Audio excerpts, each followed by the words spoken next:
दंडवत प्रणाम. पारिजातक वृक्ष. समुद्र मंथनातून जसं हलाहल बाहेर पडलं तशी अनेक रत्ने बाहेर पडली. त्यात होतं पारिजातक. एकदा द्वारकेत सत्यभामेने कृष्णाकडे हट्ट धरला की मला तो पारिजात माझ्या अंगणात हवा. किती छान सुवास आहे त्याला. तो पारिजातक माझ्या अंगणात हवाच. कृष्ण हसला. त्याने समजुतीच्या स्वरात सत्यभामेला सांगितलं, सत्यभामे, पारिजातक हा अमूल्य आहे. त्याचा सुवास जितका मनमोहक तितकंच याचं बहरणं सोपं नाही. पारिजातक एका जागेवरून दुसऱ्या मातीत हलवला तर रुजत नाही आणि रुजला तर याची फुलं मालकीच्या अंगणात पडत नाहीत. पण स्त्री हट्टापुढे कृष्णाचं काही चालेना.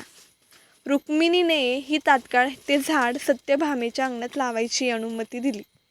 सत्यभामेला खूप आनंद झाला. पारिजातक तिच्या अंगणी लागला, रुजलाही, पण बहर मात्र सगळ्या रुक्मिणीच्या अंगणात पडू लागला.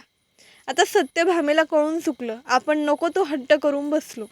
फुलं तर गेलीच, पण आपण सुखालाही मुकलो आणि पर्यायाने कृष्णपूजेलाही दुरापास्त झालो आणि पश्चातापाशिवाय तिच्याकडे काहीच उरलंही नाही.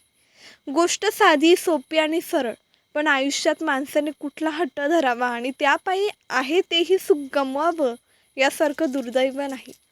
कृष्णाने आयुष्यभर सगळ्यांना हेच सांगितलं, जे आपलं ते नशिबाने तुमच्याकडे येईलच, वाट पहा.